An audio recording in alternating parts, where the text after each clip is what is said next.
너무 시원한 밤을 잘 보내셨지요? 어떻게 하루의 차이가 그렇게 큽니까?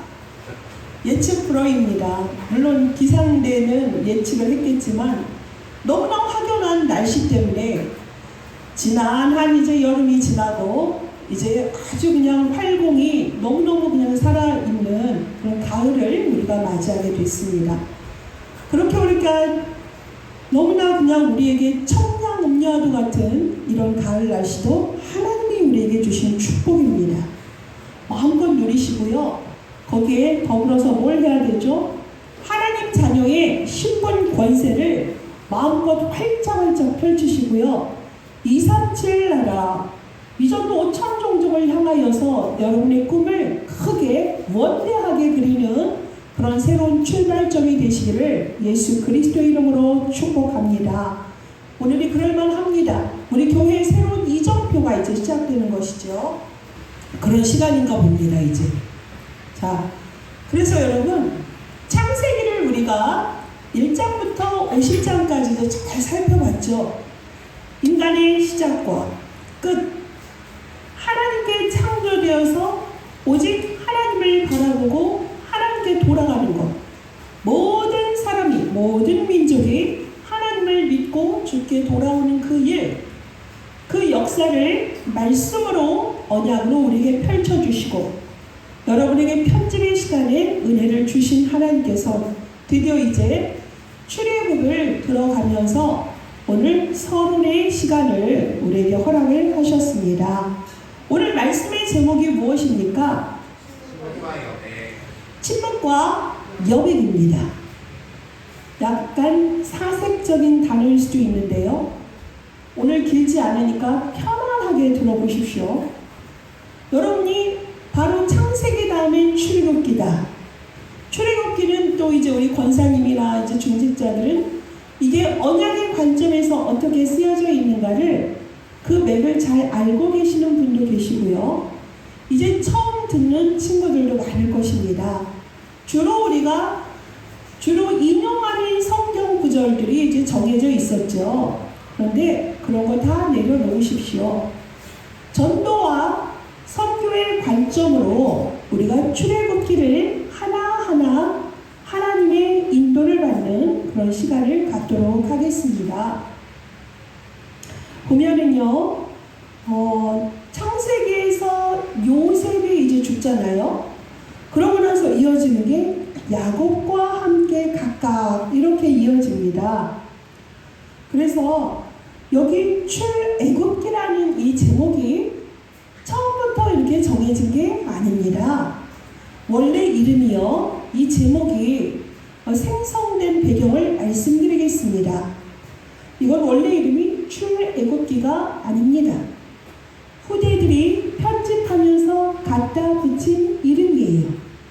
애굽에서 탈출했다.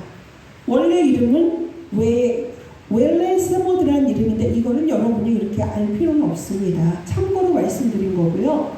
히브리 사람들이 부르던 이름인데 그게 무슨 뜻이냐면 접속사가 출애굽의 첫 어두가 돼요. 접속사 뭐냐면 그리고 엔드가 되는 거예요. 창세기에서 끝나는 것이 아니라 그리고 이것들이 이름들이다. 이상하죠? 이게 원래 시작이 그렇게 됩니다. 그래서 그리고 이것들이 이름들이다. 보니까 뭐예요? 야곱과 함께 각각 자기 가족을 데리고 애굽에 이른 이스라엘 아들들의 이름은 이러하니 이렇게 되는 거예요. 연결이 되죠. 자연인 야곱, 약복강에서 하나님 사자와 씨름하여 이기고 얻은 이름 이스라엘. 이제는 그 이스라엘의 아들들의 얘기가 이렇게 시작이 되어지는 거예요. 그래서 첫 단어가 그리고로 시작이 되는데요. 이건 무엇을 의미하겠습니까? 창세기에 이어서 연결된다라는 뜻입니다.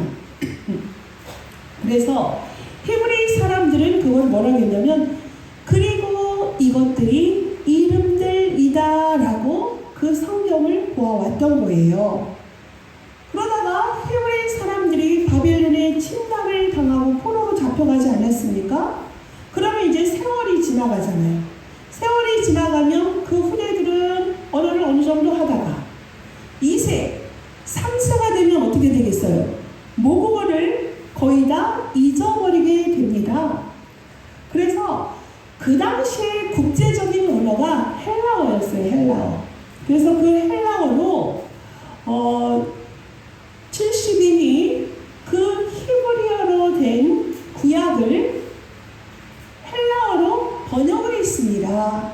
그래서 그걸 우리가 그 유명한 70인 성경이라고 해요. 헬라어는 뭐면 히브리어는 뭐면 헷갈리죠. 지금 우리나라는 한국말을 쓰고 있어요. 세계 거의 공통어로 많이 쓰는 게 뭐예요? 영어. 그러니까 이스라엘 민족이 쓰던 언어가 히브리어. 그 당시에 국제적인 공통어가 뭐였다고요? 헬라어. 그래서 헬라어로 이스라엘 민족의 구약 성경이 뭐다? 번역이 됐다고요. 그러면은 히브리어를 많이 잊어버렸던 후대들이 이제는 성경을 볼 수가 있겠지요. 그러면서 그때 그리고 그 이름들이 다 했던 제목이 드디어 출애굽기라는 제목이 붙여졌다는 겁니다. 이해되십니까? 출애굽기로 이제 후대들이 붙인 건데요.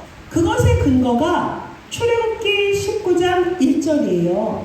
출애굽기 19장 1절을 다 같이 펴볼까요? 찾으셨으면 함께 읽어볼까요? 시작. 이스라엘 자손이 애굽 땅을 떠난 지 3개월이 되던 날 그들이 시내 광야에 이르니라. 아멘. 지금 출애굽을 하는 과정에 대한 근거죠. 뭐라고 되어 있죠? 이스라엘 자손이 애굽 땅을 떠나다. 애굽 땅을 떠나다가 뭡니까? 나가다 어디를? 애굽. 이렇게 되는 거죠. 이 말씀을 근거로 해서 후대들이 출애굽기라고 되어진 제목이 붙여진 성경적인 근거의 구절입니다. 이해됐죠? 제목이 출애굽기가 되었구나. 아, 그전에는 그리고 이것들이 이름들이다 라고 되어진 것들이 출애굽기라고 딱 제목이 정해졌구나 라는 걸 여러분이 좀 배경을 아실 필요가 있습니다. 이 제목만으로도 재밌어요. 그 다음에 오늘 말씀의 제목이 뭐였다고요? 침묵과 여백이죠. 침묵이라는 건 고요합니다. 소리가 없습니다. 여기 미대를 나온 친구가 있는데 여백이라는 것이 아무것도 없다 그래서 무의미한가요? 그림도 없고 글자도 없고 그렇지만 무언가 공간을 남겨놓은 거는 그 나름의 뭐가 있죠? 메시지가 반드시 있습니다. 그래서 그 침묵과 그 여백 사이가 그럼 무엇이냐? 출애굽기 1장 1절을 한번 볼까요? 다 같이 읽어봅시다. 야곱과 함께 각각 자기 가족을 데리고 애굽에 이른 이스라엘 아들들의 이름은 이러하니 라고 이렇게 되어져 있습니다. 그러면서 성경에서 갑자기 왜 요셉이 죽었는데 이렇게 되어질까? 그러면은 창세기와 출애굽기가 이렇게 이어져서 그리고라고 되어져 있는데 그 빈 공간, 그 빈 공백, 침묵의 시간, 그게 어느 정도였냐면 300년에서 400년입니다. 공백기가 있었던 거예요. 성경의 역사를 보면요, 여러분, 계시가 하나님의 계시가요, 침묵으로 있었던 두 시기가 있었어요. 언제냐면 지금 창세기에서 출애굽으로 넘어가는 그 시간의 침묵의 시간이 300에서 400년이었습니다. 그때는 어떠한 계시도 어떠한 기록도 없습니다. 빈칸으로 딱 되어져 있는 시기예요. 또 하나 어디일까요? 구약에서 신약으로 넘어가는 그 기간이 또 하나님의 계시가 침묵과 빈칸으로 남아 이해가 되셔요? 하나님이 두 번을 그랬다. 그때는요, 구약에서 신약으로 넘어갈 때 말라기에서 끝나고 그 다음에 마태복음에서 시작이 되잖아요. 신약이 시작되죠. 그 공통적인 기간이요, 둘 다 300년에서 400년이에요. 우리는 그 공백기, 빈칸의 시기를 중간기라고 합니다. 중간기. 여러분, 신학적인 맥락인데 여러분이 성경을 우리가 그리스도의 관점, 전도와 선교의 관점으로 제대로 보면서 하나님의 계시를, 하나님의 뜻을 우리 안에 담고 그 말씀을 따라가는 우리라면 이 전체적인 맥을 좀 짚는 그런 지혜가 좀 있어야 됩니다. 편집이 되어져야 됩니다. 그래서 여러분, 지금 두 시기를 말씀드렸습니다. 창세기에서 출애굽기와 또 구약에서 신약으로 넘어가는 그 기간이 300에서 400년인데 공통적으로 그때를 우리가 중간기라 하는구나. 그런데 보면은 기록도 없어. 계시의 내용도 없어. 근데 뭔가 여백은 있어. 그럼 이 침묵은 무엇일까요? 라는 것입니다. 비어있다고 해서 아무것도 없는 것이 아니지요. 그 여백 속에서도 상당한 중요한 메시지가 있다고 그랬잖아요. 보면은 역사가 툭 끊겨지고 계시되지 않았던 그 시기가 창세기 50장에서 출애굽으로 넘어가는 이때거든요. 근데 학자들은 이걸 뭐로 본다? 기록도 없고 역사도 없지만 놀라운 하나님의 역사는 이루어지고 있다는 것을 우리에게 확인을 시켜줍니다. 사실은 하나님의 그 시기가 뭐냐면 너무나 중요해요. 뭐냐면 하나님의 구원을 위한 침묵의 여백의 시간이었던 것입니다. 하나님의 구원을 위해서 하나님이 침묵함으로 그 여백의 시간에 하나님은 일을 하고 계셨던 거예요. 하나님은 꾸준하게 하나님의 역사와 그의 일을 친히 행하고 계셨다는 것입니다. 이게 오늘의 그 침묵과 여백 속에 있는 진짜 중요한 의미예요. 그래서 오늘의 서론이, 여러분 이게 처음이지, 맨날 스토리 위주로 하다가 이렇게 말씀 서론을 들어가면서 출애굽을 들어가면서 여러분 아주 중요한 부분에 대해서 이렇게 언급하는 서론은 너무나 중요합니다. 잘 적으시고 묵상하시고 여러분의 것으로 잘 편집하시길 바라겠습니다. 그래서요, 보면은 공통적으로 둘 다 300년, 400년인데요. 창세기에서 출애굽 갈 때 이제 등장하는 인물이 있죠. 출애굽하면 여러분 뭡니까? 인물이 있어요. 모세입니다. 물에서 건져내다. 그쵸? 구원을 받았다. 이렇게 이제 출애굽으로 되어지는데, 애굽은 세상이고 바로는 사탄을 나타내는 것이다 라는 것까지 알고 있지만 단순히 그런 것이 아니라 하나님께서 이제 드디어 정말 하나님의 구원의 역사를 이제 이루어가는구나 라는 그 포커스를 이제 하나님이 이제 나타내셔요. 또 보면은 구약에서 신약으로 갈 때 등장하시는 분이 누구죠? 구원자. 이 땅의 모든 흑암저주 재앙, 사탄에게 잡혀있는 근본의 문제를 해결하고 오시려고 약속하셨던 분이 누굽니까? 메시아잖아요.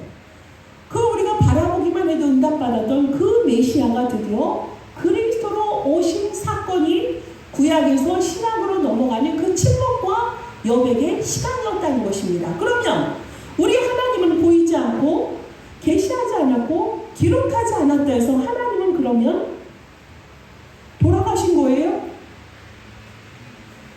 뭐였다고요? 하나님은 그 시간에 너무너무 중요한 구원의 역사의 일을 꾸준하게 하나님은 일하고 계셨다는 것입니다. 그때 우리는 질문할 수 있죠. 아니 그 침묵 기간에 그러면 하나님은 존재를 하셨나? 그러면 하나님은 도대체 뭘 하고 계셨던 거야? 이렇게 사람들이 따지고 물을 수 있어요. 그때 너무나 힘들었거든요. 이스라엘이. 근데 하나님은 그때 무엇을 하셨는가? 왜 주여 당신은 침묵하십니까? 라고 이제 사람들을 부르짖습니다. 그런데 우리는 그 시간에 뭘 해야 되냐면 여러분 중요합니다. 하나님이 나의 가장 절실할 때에 정말 절박할 때 죽을 것만 같고 너무너무 외롭고 정말 이 문제 도대체가 벗어날 길이 없네. 가장 나에게 외로운 그 시간표 속에 우리는 어떻게 해야 되냐면 믿음으로요. 그 살아계신 하나님은 지금 살아계시고 나와 함께 하시고 침묵하는 것 같지만 하나님이 친히 일을 행하시고 그리스도의 일을 나타내신다는 믿음 가운데서 기도하는 은혜가 있기를 바라겠습니다. 하나님 막 눈에 드러나는 대로 여러분에게 막 예수 그리스도는 모든 문제 해결자야. 맞지요? 그 그리스도가 오셔서 인간의 근본 문제를 해결하신 거 맞습니다.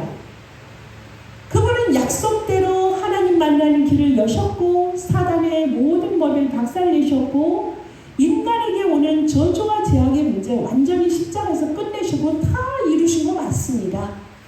그런데 하나님께서는 항상 때와 기한은 누구에게 있다고요? 아버지께 있습니다. 하나님의 절대주권, 창조주의 권한 속에 있습니다. 영원한 하나님의 때 속에서 여러분의 개개인에게 나타내야 될 그 기한을 하나님이 정하세요. 하나님 내가 이때 꼭 이거 해주세요. 저거 해주세요. 그렇게 해서 우리가 끌어당기는 하나님이 아닙니다.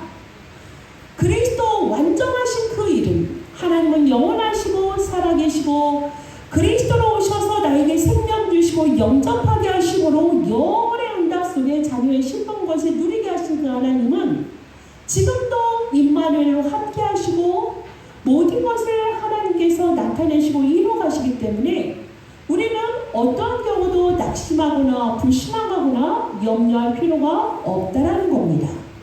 오히려 그 침묵의 시간이 당장 응답할 수도 있는 경우도 있지만 나에게 이롭지 않은 경우에는 하나님이 우리의 기도에 응답하지도 않으세요. 그렇죠? 그리고 아직 시간표가 되지 않고 기다려야 될 시간표에는 하나님도 많은 시간 동안 주만 바라볼지라 주님만 바라보고 하나님이 함께함으로 그 안에서 평안을 누리고 주 안에 있는 나에게 정말 참 평안이 있는 주 안에 있음으로 나에게는 어떤 것도 문제가 되지 않는 주의 날개 안에 있는 자녀의 신분과 권세를 누리는 은혜가 있어야 되겠습니다. 본론입니다. 본론에는 출애굽기 1장 1절에 보면 이스라엘의 아들들이 지금 쫙 나오지 않습니까? 그런데 지금 이스라엘에 들어갈 때 이스라엘이 기근으로 어디에 갔죠? 애국으로 갑니다. 아들 요셉이 총리로 있기 때문에 고센 땅에서 그들은 풍요롭게 지낼 수 있어요. 근데 들어갈 때 인구가 몇 명이었습니까? 70명이었어요. 사도행전에 75명으로 되어져 있는데요. 그 차이는 성경의 오류가 아니라 들어갈 때 요셉의 가족은 제한 것이죠. 요셉은 어디에 있었습니까? 애굽에 이미 살고 있었지 않습니까? 그래서 요셉을 제한 가족이 70. 사도행전은 요셉의 가족을 포함하여서 75명. 근데 나중에 이들이 나올 때 보면 남자만 60만이거든요. 그러면 보통 가족이 몇 명입니까? 적어도 4명이죠. 그러면은 200만에서 250만의 그 대가족이 나오는 거예요. 그러면 여기에서 보면 자손이라는 단어가 나오지 않습니까? 자손이라는 거는 뭐냐면 국가, 나라라는 뜻이에요.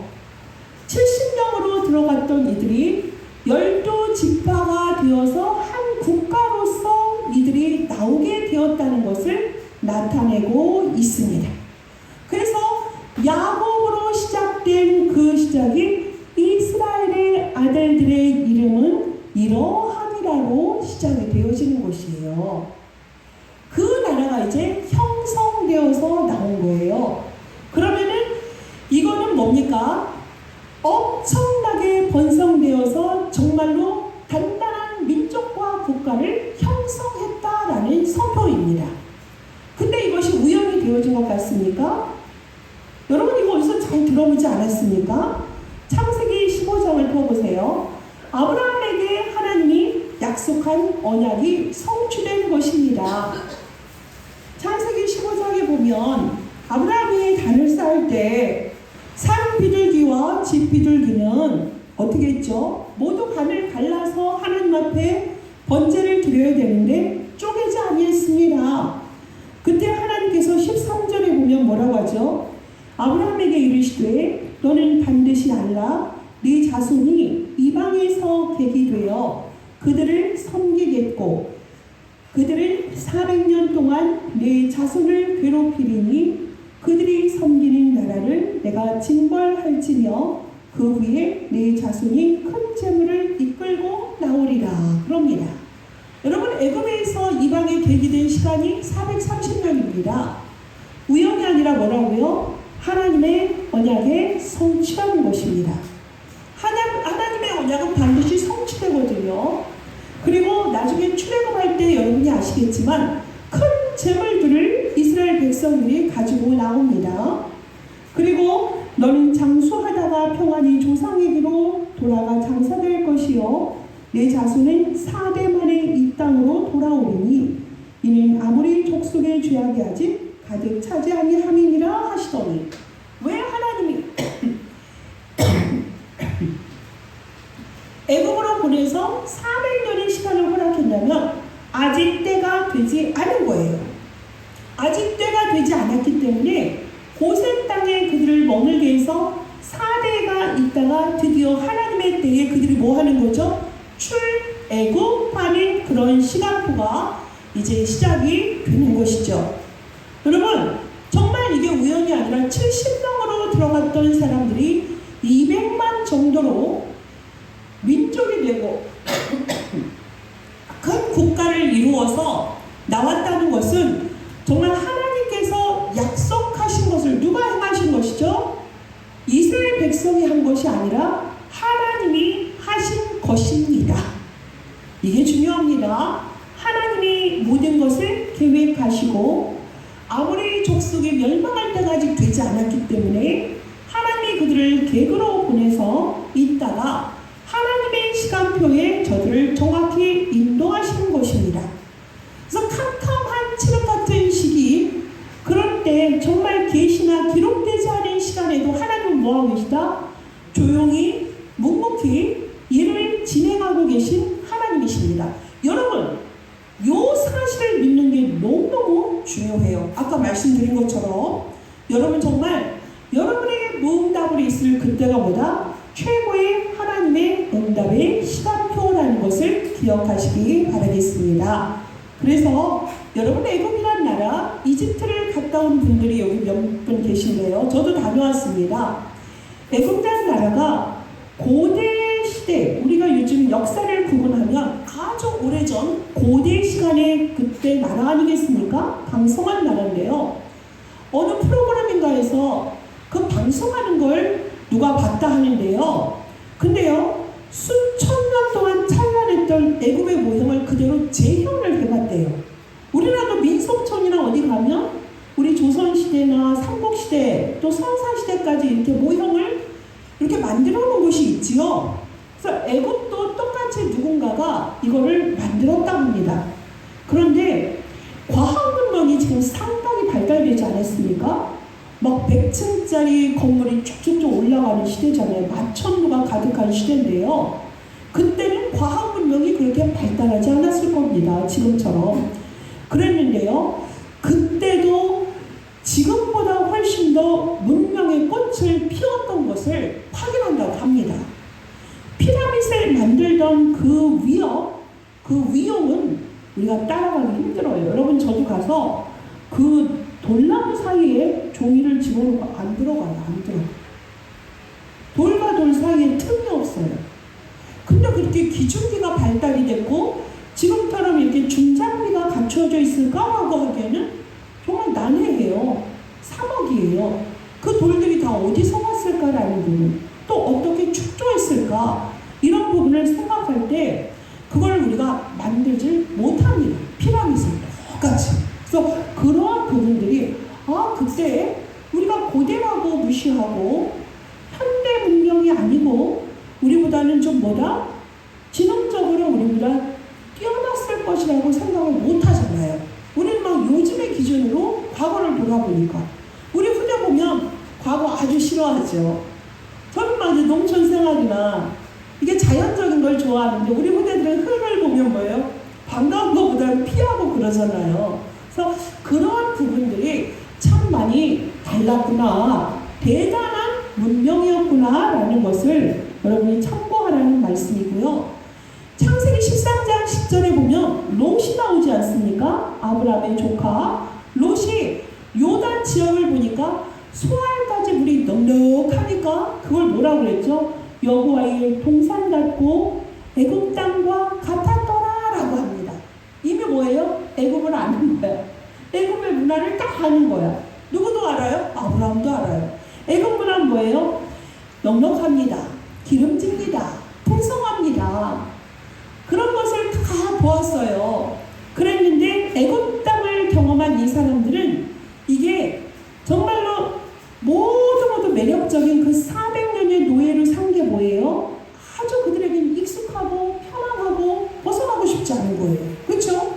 근데 하나님이 그들에게 주신 복인 것을 그들이 몰라요. 육신적으로 정말 그들이 당연히 누리는 것이고 자기들의 결과다라고 이제 생각을 하는 거예요. 여러분, 요셉이 살았을 때 그 제가 왕조를 한번 얘기한 적이 있죠? 힉소스 왕조라고 여러분에게 말씀드린 적이 있는데요. 셈족이에요, 셈족. 요셉도 셈족이거든요. 중동 계열 사람이라고요. 근데 애굽에서 보면은 그가 누구냐면 순수 혈통 원주민이 아니에요. 이방인이라고요.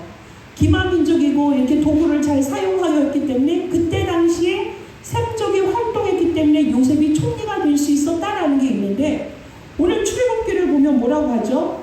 요셉을 알지 못하는 왕이 나옵니다. 8절에 나옵니다. 요셉을 알지 못하는 새 왕이 일어나 애굽을 다스리더니 하는 이 왕은 투트로스 2세라는 왕이에요. 달라요. 누구냐면 원래 원주민 함족의 왕이에요. 이집트가 가면 여러분 얼굴이 까만 분들이 사십니다. 함족 후손들이에요. 그래서 그들 중에서 왕이 태어났다는 거예요. 그들이 요셉을 과연 모를까요? 알지요. 요셉을 모른다는 건 뭐예요? 요셉이 행했던 방침, 통치 방식을 뭐한다? 부정한다는 뜻이죠. 즉 뭐예요? 하나님을 알지 못하는, 또 이스라엘 백성들도 여호와를 잊고 이스라엘의 후대들도 여호와를 알지 못하는 그런 영적 상태가 출애굽 이전에 그 애굽의 사람들의 모습이었던 것입니다. 요셉과 그를 알던 모든 사람들 죽었고 요셉도 죽었고 그의 형제들도 다 죽었죠. 4대가 지났는데요. 그렇죠? 그래서 이 정말 하나님께서 다 죽었는데 이때 드디어 하나님은 침묵하고 아무것도 안 하는 줄 알았는데 창세기 1장 27절 하나님의 형상대로 사람을 창조하시고 우리에게 막바로 주시던 28절 생육하고 번성하고 땅에 충만하고 정복하고 모든 것을 다스리는 축복을 우리에게 주셨잖아요. 창세기 9장 1절에 똑같은 말씀이 있어. 홍수가 일어난 이후에 또 하나님 뭐라 했죠? 생육하고 번성하고 땅에 충만하니 같은 패턴으로 이스라엘 백성을 온 땅에 가득하게 하셨어요. 아브라함을 부르실 때 창세기 12장에 부르실 때 그러셨잖아요. 정말 하나님이 이스라엘 민족들을 온 땅에 가득하게, 롯을 떠나보내고 났을 때 하나님께서 그 아브라함을 불러서 하늘의 뭇별과 같이 네 후손을 가득 주겠다 그러셨잖아요. 그 말씀이 그대로 성취되는 걸 볼 때 하나님의 패턴은 똑같구나. 하나님이 이스라엘 백성들을 이끌어가는 패턴은 똑같구나. 고집스럽게 일관되게 줄기차게 하나님은 언약을 사람들에게 주시고 갱신하게 하시고 축복하게 하시고 정말 모든 것을 이끌어가는 하나님이시구나. 그거를 우리에게 보여주시고요.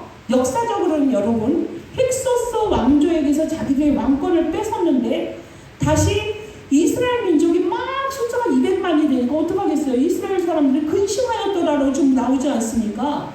저들이 우리를 다시 왕권을 뺏어가고 세력이 집권 세력이 될까봐 두려운 거예요. 왜냐하면 같은 셈종이니까 한패가 돼서 우리나라에 위협이 될 것이다. 그래서 저들에게 고대 막 흙을 버무려서 벽돌을 만들게 하고 아들들이 태어나면 죽이게 하는 이런 배경들이, 그러한 배경들이 있었다라는 것입니다. 그래서 요셉을 인정하지 않는 그들, 그런데 하나님께서 그들을 통하여서 세계 복음화의 그릇을 확장하신 것입니다. 약할 때 강함 되신 하나님이세요. 여러분 거기서 너무너무 풍요롭고 기름진 생활을 하는데 여러분 애국 떠나고 싶겠습니까? 여러분이라면 어떻겠어요? 내가 지금 강남에서 청담동에서 몇 천억짜리 빌딩에서 아주 호화롭게 내가 하고 싶은 걸 다 하고 성금도 많이 하고 주일도 많이 하고 유유자적하는데 하나님이 거길 떠나라 할 때 아멘 감사합니다 떠나겠습니다 하는 사람이 몇이나 될까요?